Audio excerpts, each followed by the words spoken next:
சமையல் அன்பு உள்ளங்களுக்கு இனிய இந்நேரம் வணக்கம்.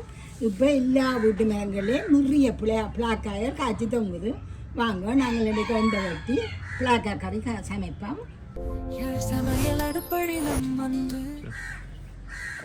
இது பெரிய பிளாக்கா. நாங்கள் மேலே ஒரு சின்ன பிளாக்காயை வெட்டி எடுத்து கறி காய்ச்சுவோம். பிளாக்கா அதில் ஒரு சின்ன துண்டை வெட்டி கொண்டு வந்துருக்கேன். மிச்சம் பிள்ளைகளை துப்புரவாக்கணும். இஞ்சி உள்ளி பச்சை மிளகாய் வெங்காயம் தேசிக்காய் 2ஆம் 3ஆம் பால் 1ஆம் பால், அதோட சமையல் தூள் உப்பு கடுகு பெருஞ்சீரகம் கருவாயிலாம் போடுவோம். வாங்க இப்படி செய்யலாண்டு பார்ப்போம். இப்படி எல்லாத்தையும் ஆயுங்கோ. ஆஞ்சி இந்த கொட்டையில எடுத்து உரிக்கணும். கொட்டையிலையும் உரித்து எடுப்போம். இதை எல்லாத்தையும் இப்படி ஆஞ்சு எடுப்போம். இப்படி எல்லாத்தையும் வாங்கி எடுத்து கழுவி போட்டு தண்ணியை வடிய விடும்போம். நாங்கள் இப்போ வச்சுருந்த துண்டை எடுத்து இந்த கொட்டையை புறம்பாக வச்சுருக்கோம். இது பிள்ளையால் வெட்டி போட்டு கொண்டுருக்கணும். இதை நாங்கள் இப்படி 2ஆக பிரித்து அந்த கொட்டையில் எடுத்த பிறகு இப்படி வெட்டுங்கோ. இது நல்ல ஒரு ருசியான கறி. இது நான் எங்களோட பிரவீன் கேக்கில் மூத்த வாழ்ந்தமாக 40 நாள் ஜீவத்தின ஒரு ஆஸ்பத்திரியில் இருந்தாங்க. அப்போ அவருக்கு குழந்தை பிறந்தா பிறகு அங்கே சிங்கள வீட்டிலாம் இருந்தாங்க. அவள் இந்த பிளாக்கா கறி பிள்ளைக்கு கொடுங்கோ பால் வேறு மட்டும் சொல்லி நெடுக காய்ச்சி கொண்டு தந்தவன் அந்த ஆன்ட்டி.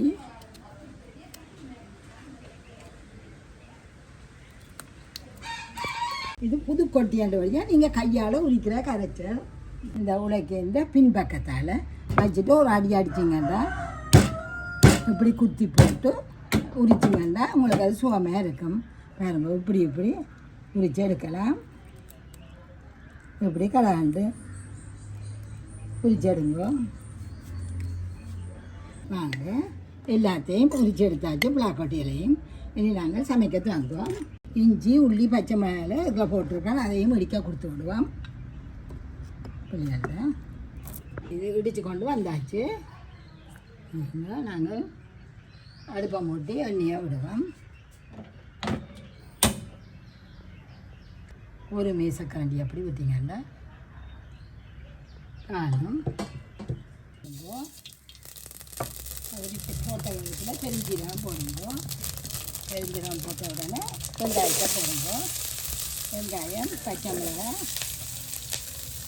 கருவேப்பிலை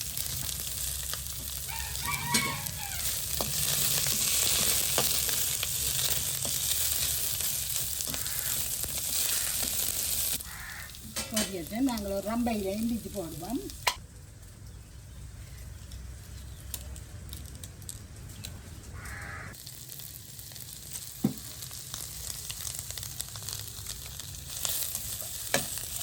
அப்படியே பொன்னிறமாக வரைக்கும் வெங்காயம்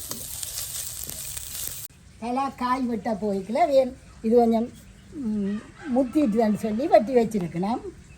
இந்த பழங்களையும் பலாக்காயில் நாங்கள் இருந்த அந்த சிங்கள வீடு பிரவீன் கேக்கில் சொன்னேன். அந்த வீட்டில் நல்ல முத்தல் பலா சுளி எடுத்து சின்ன வெட்டி பொரிப்பினோம். நல்லா இருக்கும். நீள பாட்டில் வெட்டி பொரித்து போட்டு மிளகாத்தூள் உப்பு எல்லாம் போட்டு தருவினோம்.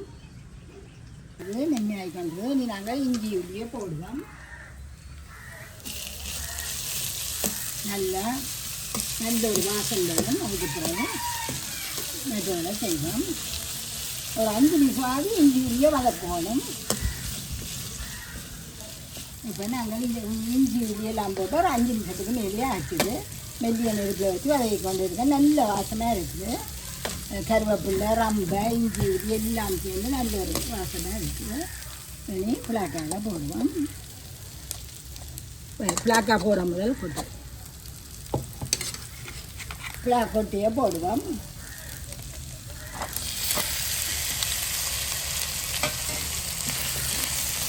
அதை 2 நிமிஷம் வதக்கி போட்டு 2 பிளாக்காயை போடுவோம்.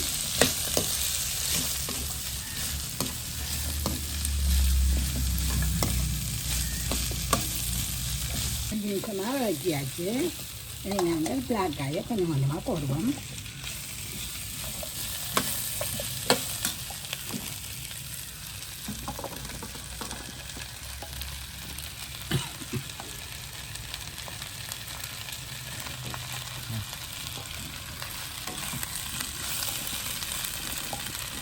அப்படியே நல்லா எல்லாம் எல்லா இடமும் படகுற மாதிரி செய்துட்டு மூடி விடுங்கோ. 2 நிமிஷம் அப்படியே அந்த எண்ணெயிலே வதங்கட்டும், அவியட்டும். ஒரு 5 நிமிஷம் எரிய விட்டுறாங்க, மெல்லிய நேரத்தில் வச்சு மூடுங்கோ. வாங்க வெந்நீரம் விடையில் 2 நிமிஷம் தான் விட்டேன்னா நல்லா பிரட்டி போட்டு இனி நாங்கள் பாலை விடுவோம். 2ஆம் 3ஆம் பாலை விடுவோம். இதுக்குள்ள இந்த சிலண்டு காய்ச்சப்படாது, ஒட்டி ஒட்டியாக எடுத்து சாப்பிட்ற மாதிரி தான் காய்ச்சிறது. சில தண்ணி அந்த பருப்பு கறி அதுகள் மாதிரி வராது, காய்ச்சப்படாது.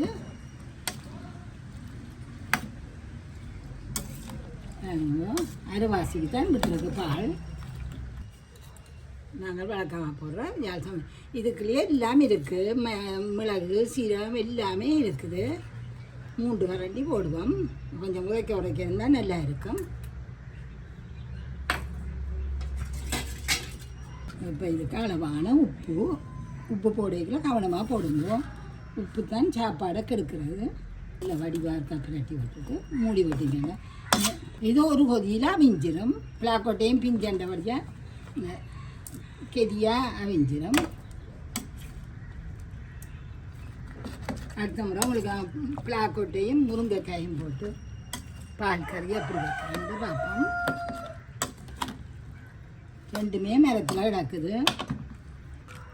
இது ஒரு கொதியிலேயே அவிஞ்சிடும். இந்த ஆக குறைஞ்ச நெருப்பில் அரைவாசிக்கு விடுங்கோ.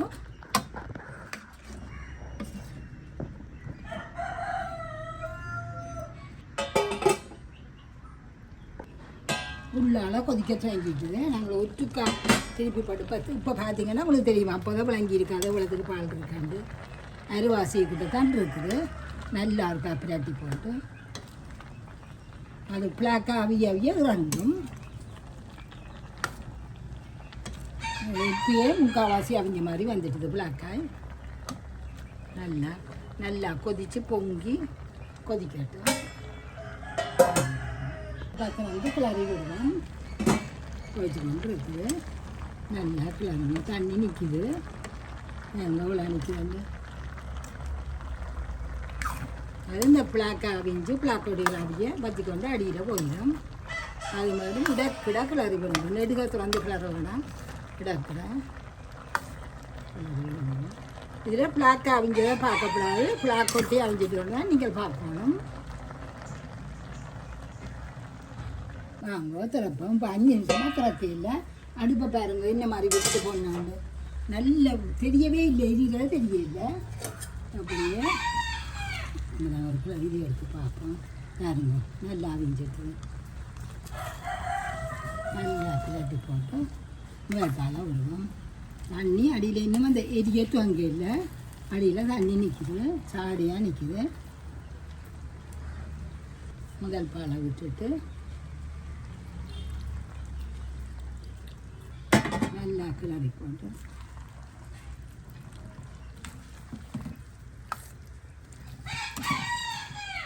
நல்லா மூடி விடுதோம். இப்போயும் அடுப்பை கூட்டிடாதீங்க, அதே மெல்லிய நெருப்புலையே எரியட்டும். பாருங்க ஒரு கொதி வேற இறக்குவோம். அதுக்கு வந்து பார்ப்போம். முதல் பார்த்துட்டோம்னா பேங்க் இறக்குவோம். இப்போ இந்த கருவா கராம்பு ஏலக்காய் 3ம் போட்டு திரிச்சது. கொஞ்சம் இந்த ஏலக்காய் தோல் இருக்குது. இப்போ இந்த கொஞ்சம் தலையை அதை எடுத்து விடுவோம். நல்லா கிளட்டி போட்டு அது பனிப்பாட்டி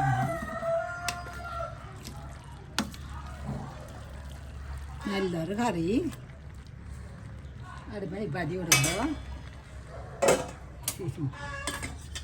நான் திறக்கையில் அடுப்பால் இறக்கி போட்டு திறப்போம்.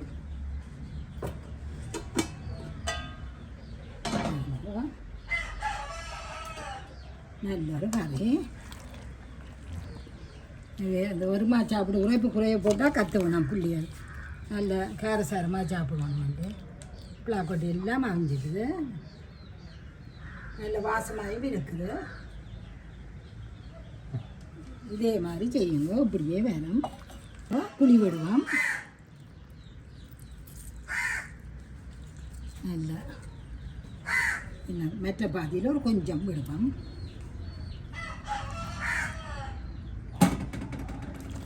அப்படியே பிரட்டி விடாங்க. ஏதோ ஒன்றா முழுசு முழுசாக இருந்தால் தான் தூக்கி சாப்பிட நல்லா இருக்கும். இதே மாதிரி செய்யுங்க, இப்படியே வரும்.